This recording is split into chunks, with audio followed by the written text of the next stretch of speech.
Welcome to our weekly Church on the Rock podcast.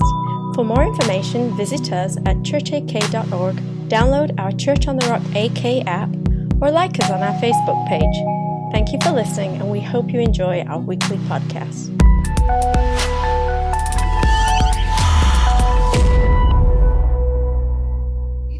We're going to be closing out the book of Numbers today. It's been an interesting book. You know, I'm sure for many of you like me, like Jonathan said last week, the idea of the book of Numbers is not that appealing to like dive into, say, hey, this will be exciting. But there's actually some pretty exciting stories and some great lessons for us to learn as we go through this book. Before we get started, who here would agree with me that God's ways are best? Okay, and I'll raise my hand with that. How many of you that agree with me that God's ways are best could also say with me that knowing that we don't always choose God's way, right? So is it fair for us to say here this morning that there is a big difference between knowing and doing? Okay, and we're going to look at that with the nation of Israel. Before we dive into the text, this is an instance that's a pretty intense time for Israel, pretty intense rebellion of Israel. And we've gotten to see throughout their history, they just keep falling and falling and falling, much like we do in our own lives. And God's grace continues to lift, and lift. But what I want us to understand that there is zero room for us today. There's zero room for condemnation. There might be room for conviction. There might be room for correction, but there is zero room for condemnation for those of us that are in Christ Jesus. Nothing can separate us from the love of Christ. Despite the consequences we're going to see today, there is nothing that separates God's love from his people. With that being said, let's dive in. The book of Numbers is essentially a story of two generations. The first generation, we see that they rebelled against God, their hearts grumbled against God, and God said, okay, well, you're going to do things your own way, then you're going to stay in the desert, and they died in the desert. Then it's the second generation, this idea of this generation, the next generation, that God says, actually, Joshua is going to lead you into the promised land I wanted to give you, but you actually didn't want the promised land. You wanted back in Egypt. And so I'm going to give the second generation, and the second generation is what we're going to be focused on today. And really, the book ends with this second generation on the brink of the border to the promised land.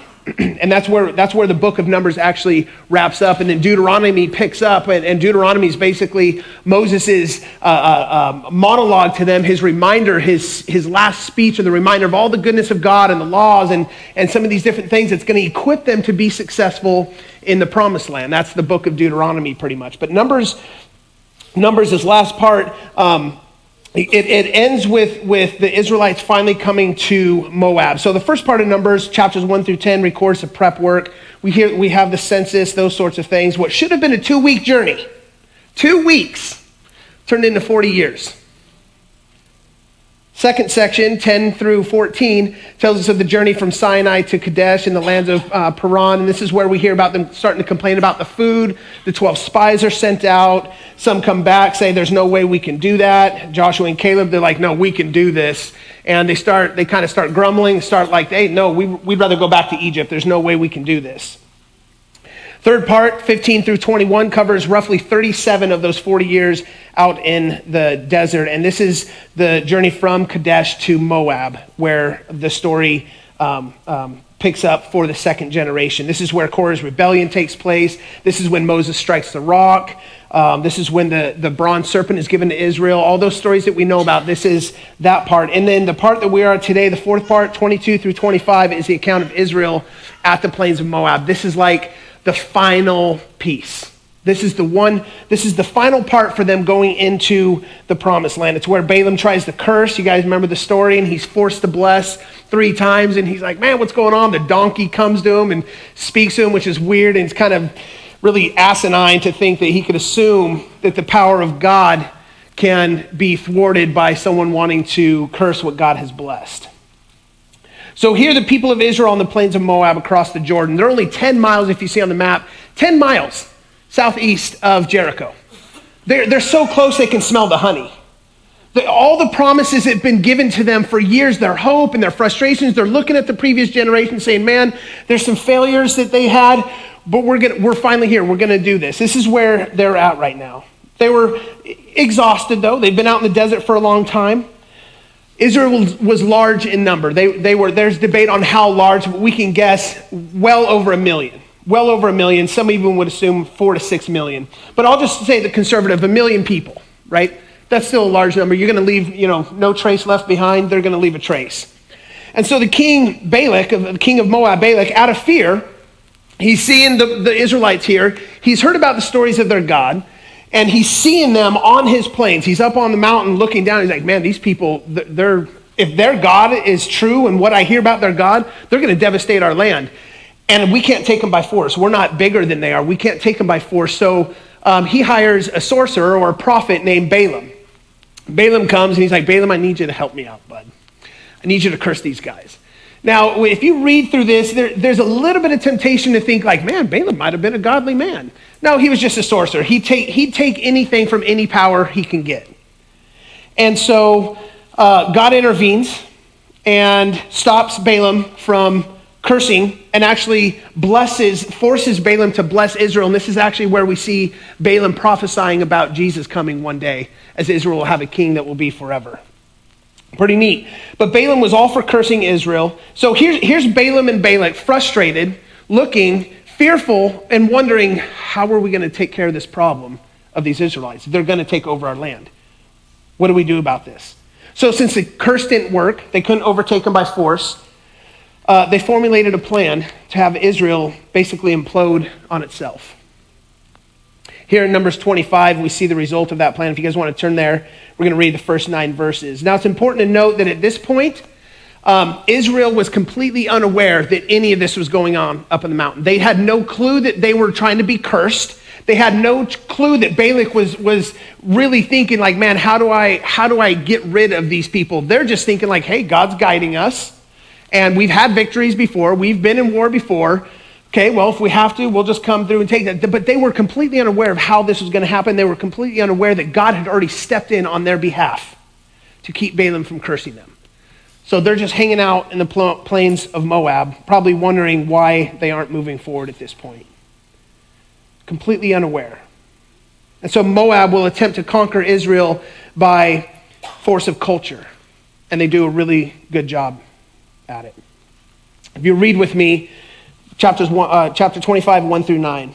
While Israel lived in Shittim, the people began to whore with the daughters of Moab. These people, these invited the people to the sacrifices of their gods, and the people ate and bowed down to their gods. So Israel yoked himself to Baal of Peor. And the anger of the Lord was kindled against Israel. And the Lord said to Moses, take all the chiefs of the people and hang them in the sun before the Lord, that the fierce anger of the Lord may turn away from Israel. And Moses said to the judges of Israel, each of you kill those of his men who have yoked themselves to Baal of Peor. And behold, one of the people of Israel came and brought a Midianite woman to his family in the sight of Moses and in the sight of the whole congregation of the people of Israel, while they were weeping in the entrance of the tent of meeting. When Phineas, the son of Eleazar, son of Aaron, the priest, saw it, he rose and left the congregation and took a spear in his hand and went after the man of Israel into the chamber and pierced both of them, the man of Israel and the woman, through her belly. Thus the plague on the people of Israel was stopped. Nevertheless, those who died by the plague were 24,000. Father, would you help us to understand why we have this text in front of us today, Lord? Would you give us your heart, help us to see what we can learn from it, Lord. Amen. This is not a PG story.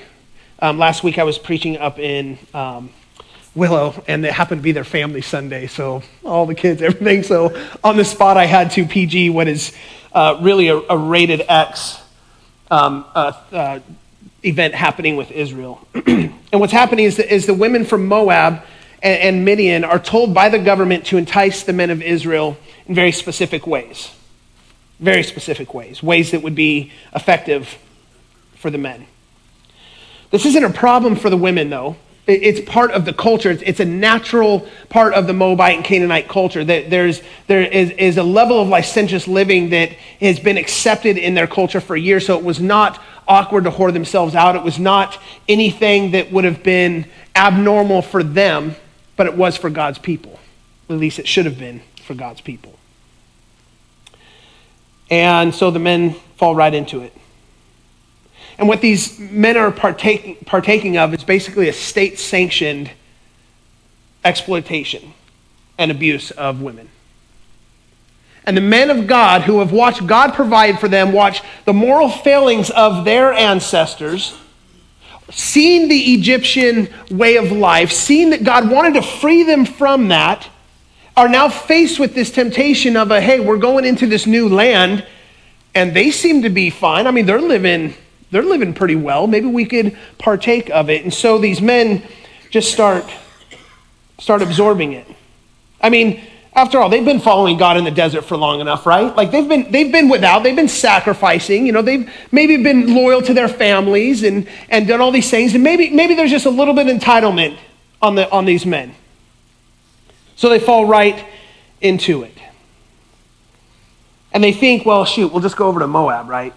I mean, we'll go in the night, we'll go, we'll leave our camp, we'll go into Moab and just kind of dabble in the culture a little bit. We're just going to have some party. We're just going to party a little bit, that's all. We're just going to do that. And then they go over there, enticed by these women, and before they know it, they're now serving the gods of these women, the god of Baal, of Peor. And this becomes a normal thing for them. They jump right into their culture. And their unfaithfulness is not just to their wives, their unfaithfulness is to Yahweh now.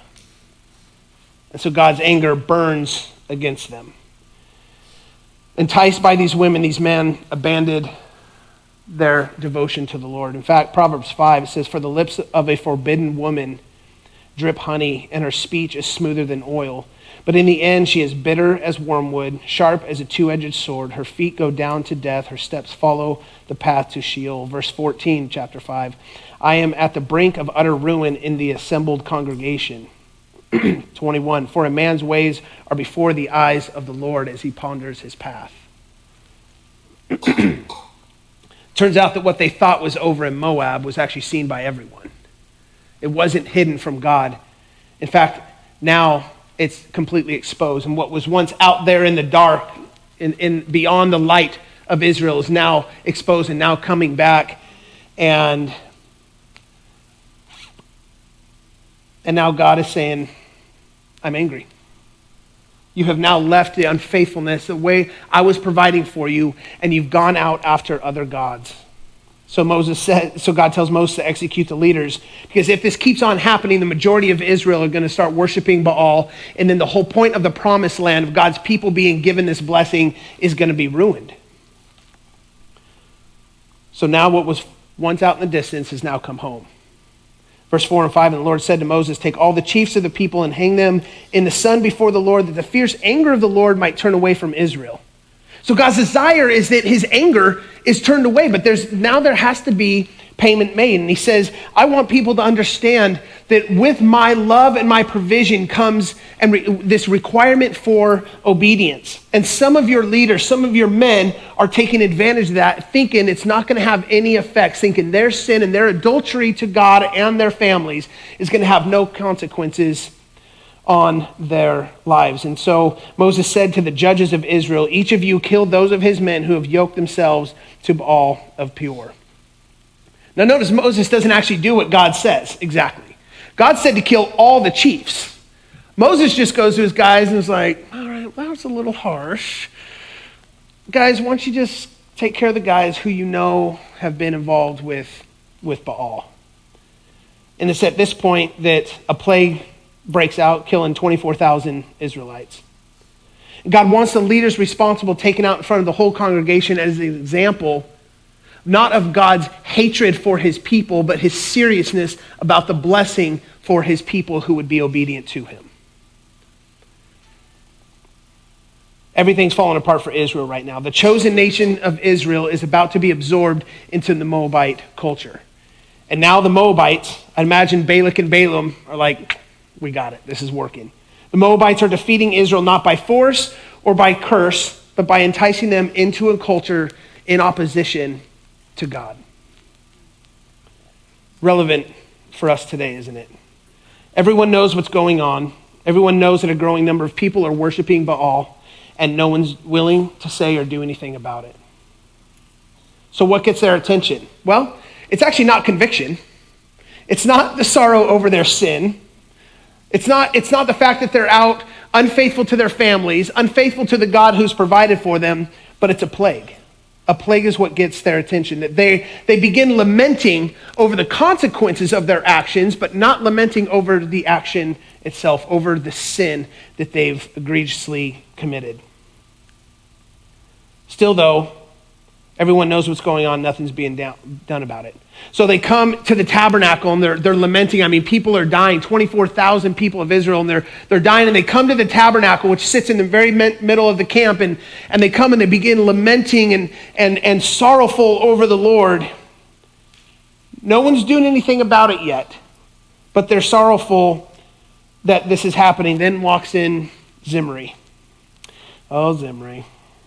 And behold, one of the people, verse 6, of Israel came and brought a Midianite woman to his family in the sight of Moses, in the sight of the whole congregation of the people of Israel, while they were weeping in the entrance of the tent of meeting. When Phineas, the son of Eleazar, the son of Aaron, the priest, saw it, he rose and left the congregation, took a spear in his hand, and went out after the man of Israel into the chamber and pierced both of the man of Israel and the woman in her belly. So here's a picture. The people of Israel are dying.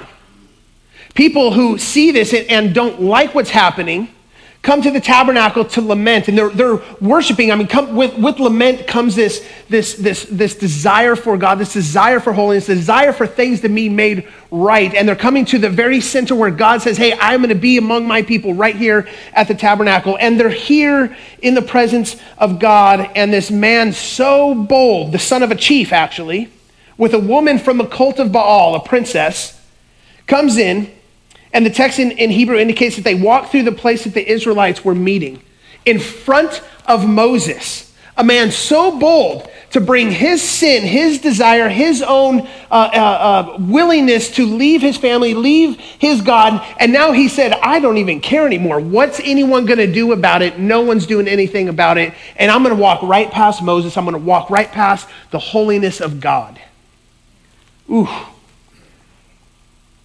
And the text in the Hebrew indicate that it was very close to where everyone was lamenting. Now, the chamber they walk into is a specific kind of chamber. See, actually, in the Hebrew, it's the only word used in the entire Bible for this. And it's not a Hebrew tent. It's actually a tent that was already constructed to have these occultic ceremonies for Baal. That means that Zimri wasn't the first person to come in and use this place near God's holiness to basically mock God. This is where things have gotten. Do you see how far they've gotten now? It started with a few wandering away, a few justifications. God, I know the promise you have, but I'm gonna slip a little bit here. I'm gonna justify, and we're masters of justification. I mean, let's be honest. We self-master that art very well. And these guys, they figured what was a little harm in dabbling. And then it ends up with a guy so bold to walk right through the gathering of God's people, lamenting and dying and not caring at all. But are the people stunned at his audacity? I mean, can they not believe what they're actually seeing? Everyone's waiting for someone else to speak up. And then there's Phineas. He's a grandson of Aaron. In fact, in 1 Chronicles 9, it says that he's the gatekeeper of the tabernacle. I kind of have a sense that there's some Davidic passion here for the holiness of God. So Phineas, a guardian of the temple, the tabernacle, where God's holiness resides, he's like, I'm done with this. He sees the people dying. He has compassion for the sin, for those that are dying as a result of the sin. He sees this and he's like, I'm done with it. And he follows them in and kills them. Now, before we go getting this idea that we're the Phineases of the story and we should be pointing out everyone else's sin and taking care of it, while we shouldn't remain silent, we should also look at our own lives. So I think that there's an element of our own lives that maybe we've allowed culture to dictate our devotion a little bit? I mean, let's be honest, Phineas was at the tabernacle, but there was still a foreign tent there. Like maybe even he went through some of this idea like, maybe it's not a big deal yet, till there's consequences. So I wonder for us, where have we allowed our own desire for independence, our own way of doing things, our own dabbling, our own unfaithfulness, not just to maybe families, but our Lord? Where have we ignored that calling of God saying, Josh, there's more than what you're dabbling in. I have a promised land waiting for you. I know you can smell that honey. Just remain faithful. Be strong. See, from the beginning of humanity, we've been given this choice of freedom. In fact, Galatians 5, Paul would say, you were running well. Who hindered you from obeying the truth? This persuasion is not from him who calls you. A little leaven leavens the whole lump. And that's what happened with Israel. There's one or two guys. It's like, hey, bro, come on, bro. Let's go out for a night. Let's go out for the weekend. Little bits. And before we know it, our lives are being devastated by sin. And God's blessing cannot be given in the midst of our disobedience. And I wonder how many times we're frustrated in our lives because we're not seeing God's blessing. We're not seeing things when we hear this idea of freedom, and when we hear Jesus say, man, you'll do greater things than I've done. And we're like, man, I can barely live. I just wonder if there's something in our lives that God has been trying to get from us, and we're just unwilling to give it up.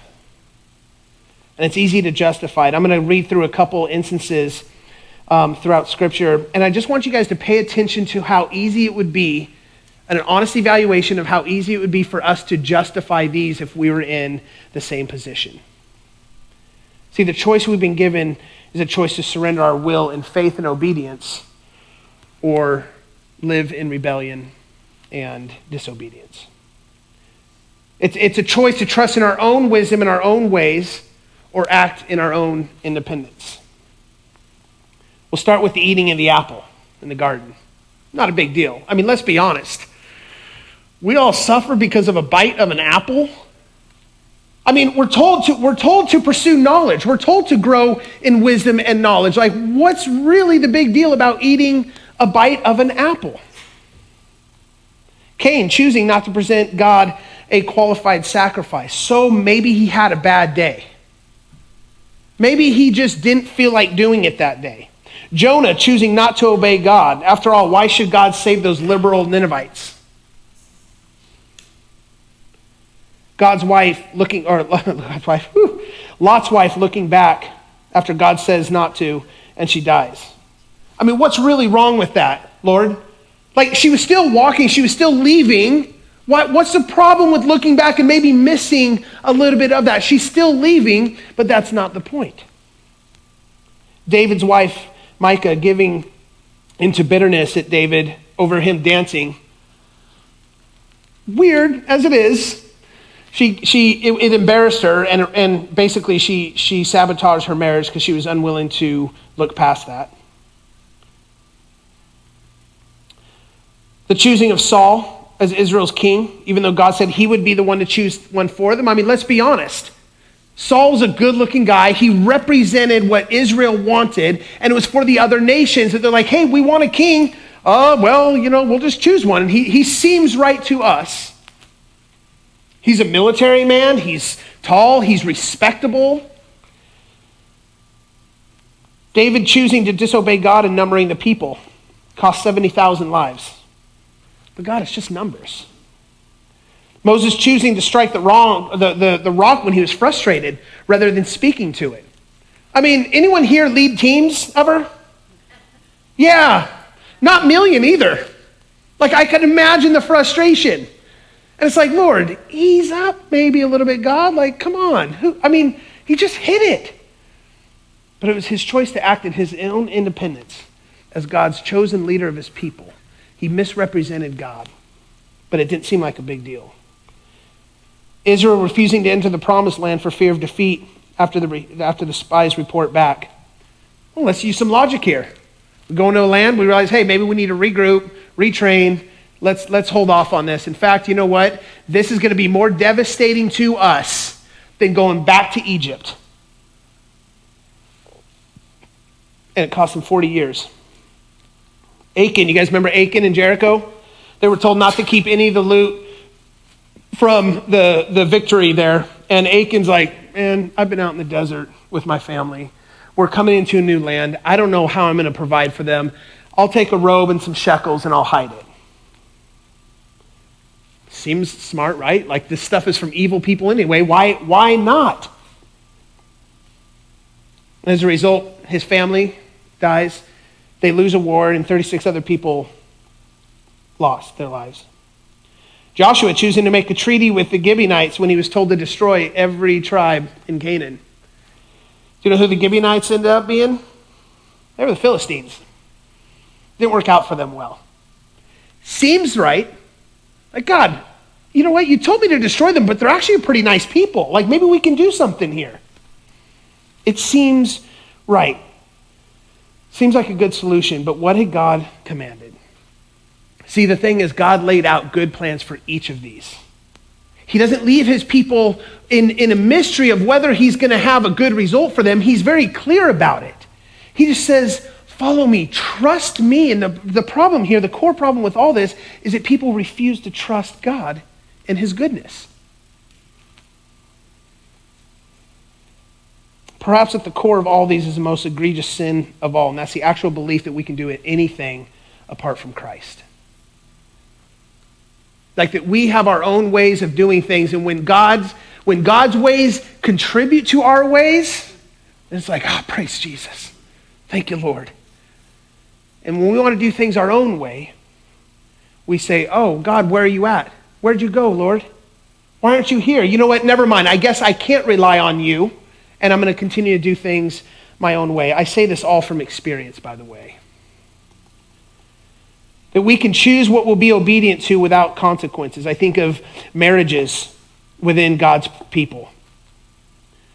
Those who would be unwilling to forgive, those who would be unfaithful continually, those who will refuse to work on things, refuse to be faithful, all these sorts of things. I think of licentious living among God's people as a result of cultural norms. I think of sexual immorality and unforgiveness. And these are the phrases we use, like, well, what's really the big deal?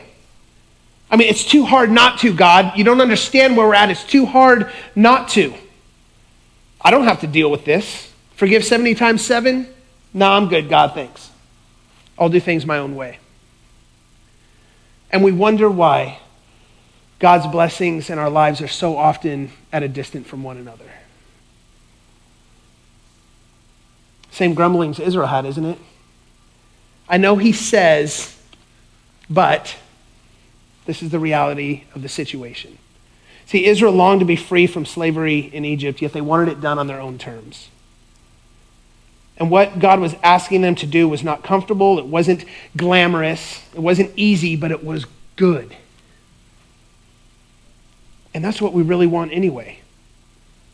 Yet they still questioned his goodness. And my question for us today, and this is something that God asked me last week as I was praying through some things, some circumstance stuff in my life. He says, Josh, when are you going to stop putting me on trial?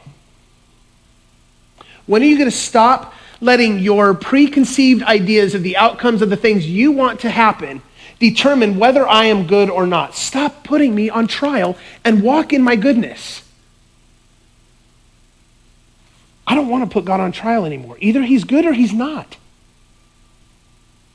And according to Isaiah 61, God wants to take the brokenhearted. He wants to take the imprisoned. He wants to take those that are mourning. He wants to make them into oaks of righteousness. It is God's desire that he takes the brokenness in each of us, in each of our relationships, and in each of our souls and our past and our history and our wounds and all that. He says, man, I'll take care of that. I'll make you into an oak of righteousness. But you have to trust me. I'm not even asking you to do it on your own. I'm giving you my spirit. I'm giving you Jesus to make a way that I can do that for you, but I need you to trust me. Parents, don't we plead that with our children also? So what draws us into unfaithfulness? Well, I think first is ignorance. We're ignorant of the things that God would want for us, but I think that's only a small I think that's only a small amount. I think second is choosing to ignore what is right. Again, there's our choice. And third, allowing the culture to determine our devotion.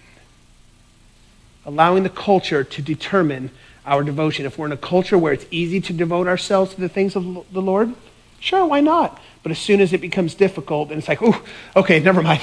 I mean, I see all my friends out doing this, so I'm going to go ahead and do that. We put ourselves in these situations where we find people around us who are also like, actually, let's create a little culture that says we don't have to be devoted in this way.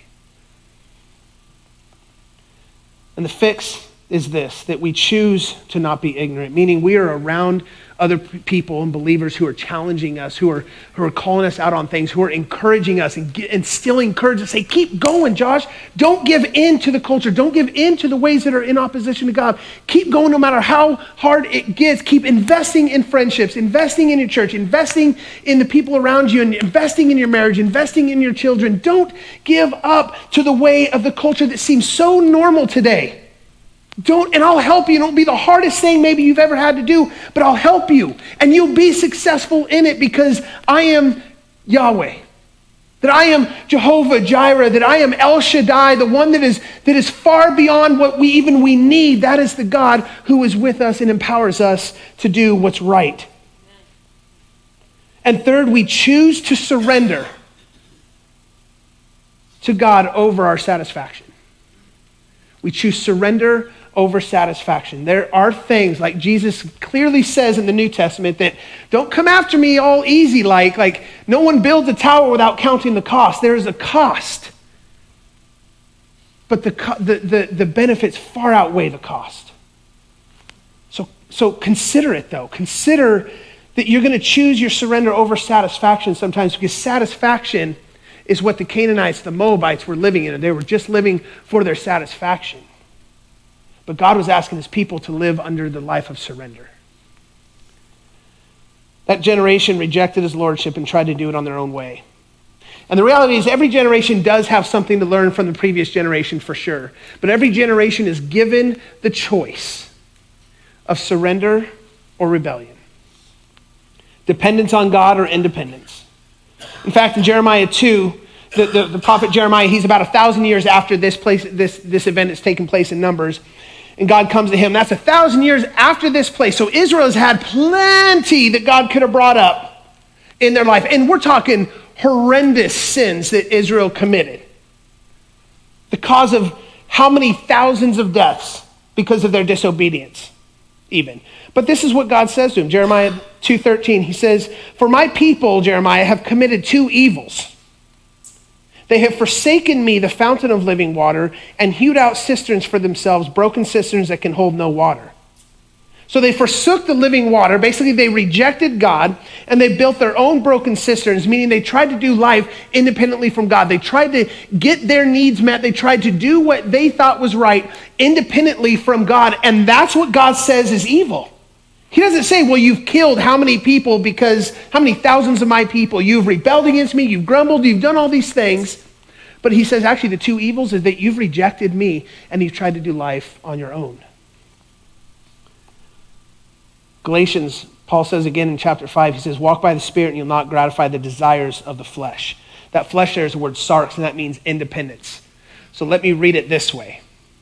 Walk by the Spirit in submission to the Spirit, and you will not gratify the desires of your own independence. And he says later, just a few verses down in chapter 19, or verse 19, Paul says, now the works of the flesh, or the works of your independence, are evident. Think about this. It goes all the way back to Israel, all the way forward to us today. Sexual immorality, impurity, sensuality, idolatry, sorcery, enmity, strife, jealousy, fits of anger, rivalries, dissensions, divisions, even among his church, envy, drunkenness, orgies, and things like these. These are the results. These are the fruit of our independence. When we decide to move away from what God has asked us to, the people that he's asked us to be, when we decide, hey, we're going to do things our way, sorry, God, this is the result. This is the natural fruit that is born from that. See, God freed Israel from the yoke of slavery. And all he asked them to do is just follow me. Trust me, guys, it's not going to be easy, but neither was being a slave. And I have something far greater than you can even imagine, but you're going to have to trust me. You're going to have to be with me as I lead you to the promised land. He was providing everything they needed. In fact, they would refer to God as Jehovah Jireh, our provider. He's the one that provides for us. And it's the same thing he offers us today as we stand in this life waiting on the brink of a promised land. He's asking us, Josh, you're almost there, man. I've freed you. I freed you from Egypt. You're not a slave to your sin anymore, Josh. So be strong, and there's going to be a culture that's going to come in and say, Josh, God's not as holy as you think he is. That, Josh, your satisfaction is more important than your surrender. And God's like, Josh, I have something better for you. I have something better for you. I'll have the worship team come up. The question is, will we cave to the pressure of our own desires, of our own independence, or to the culture we live in? 2 Chronicles chapter 7 says, if my people, we're familiar with this, right? If my people who are called by not my name humble themselves and pray and seek my face and turn from their wicked ways, then I will hear from heaven and I will forgive their sin and heal their land. See, he says, if my people, not governments, not organizations, not them out there, but he's saying, if my people, you who gather, us who gather, you and I, if we humble ourselves and we come to grips with the reality that we can do nothing on our own, that we cannot attain happiness, we cannot attain submission, we cannot attain joy, we cannot attain obedience, we cannot attain holiness on our own, but we are complete surrender to the Lord, which Jesus was very clear again, if I'm not everything to you, you can't follow me. And we try to have both. And we see here in the book of Numbers, Israel tried to have both. They were trying to gain the promised land and let the influence of their culture, the desires of their flesh, the desires of their independence, create this life for them. And God's like, you won't have both.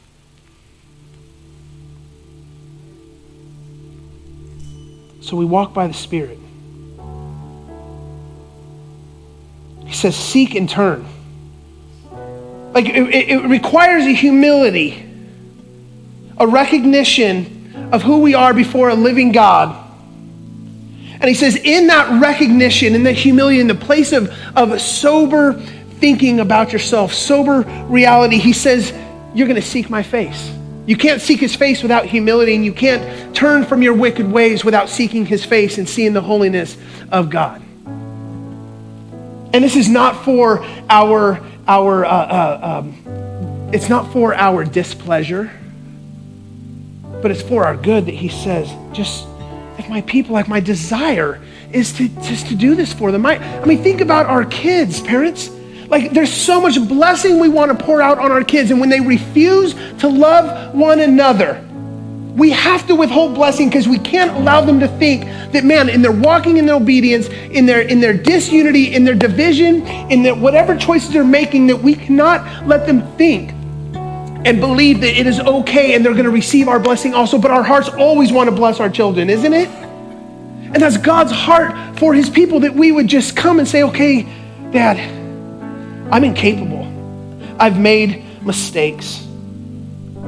And I seek your face in humility. And seeking your face, it's the motivation I need to turn from my wicked ways. The pleasure that I think is going to fulfill pales in comparison to the pleasure we have in closeness with Jesus. So he says, then and only then will I heal your land. So that's what I want us to do this morning. I want us to take a few minutes right where we are. And I just want to allow God to search our hearts. God isn't looking to condemn you this morning. He might be looking to convict you, and that's a good thing. In fact, Hebrews 6 says, don't despise the discipline of the Lord, because he disciplines those he loves. It might not be easy to hear what the Lord has to say to you, but the blessing that will come from the obedience to this will be far greater than the difficulty of humbling ourselves before the Lord. So may we in the seats, in the booths, at the doors, on the stage, at home, maybe we turn from the very independence that we've given way to. And it might not be these massive decisions that have cost lives. It might cost relationship. It might have costed our own running away from the Lord, our own shame to keep us from the Lord. And I'll tell you one thing, the Lord is not after your begrudging submission. He's after your heart. He just wants you. He just wants to spend time with you. Again, I go back to kids. It's like the kids who just want to go do, especially when they're little. It's like, oh, imagine your kids. You're like, hey, I just want to spend time with you. I just want to, no, Dad, I got to do for you. I got to do for you. What can I do? How do I do things right? And Jesus even says, he says, hey, whoa. If you love me, Josh, don't worry. You'll obey me. The focus is loving me and being with me. And that's his desire for us this morning. And so, prayer team, I would ask that you guys would do this the same and then begin interceding for those of us here this morning. There's a lot of circumstances that are hard to walk through, and the hardest thing is letting go of our independence. Eve wanted to do things independently. In fact, Satan even tempted Jesus to begin doing things in his own independence, and Jesus says, I only do what I see the Father doing. In fact, the Son of Man can not even do anything on his own. So I'm going to rely on the Father this morning. So as we close with these few songs, let us not be content playing with mud pies in the ghetto. We have a fountain of everlasting water, a holiday at sea, and God is offering this despite how good the sinful pleasures have been. And keep in mind, Israel was engaging in these things because it felt good. But it devastated their people. It devastated the name of God. And God will bring his people, or he will send his people into slavery. He will send his nations into his land, into destruction for his holy name, because he will not be mocked, but neither will he allow his people to be mocked. So let us be those who submit ourselves to the Lord, despite the difficulty, despite the hardship, because I promise you that as we continue to take these little steps, God will begin blessing us in ways that we can't even fathom, because that's God, that he does more than we ask or imagine. Let us spend a few minutes turning our hearts to the Lord. Thank you for listening. For more of our podcasts and to discover how you can connect, visit us at churchak.org or download our Church on the Rock AK app from either iTunes or Google Play.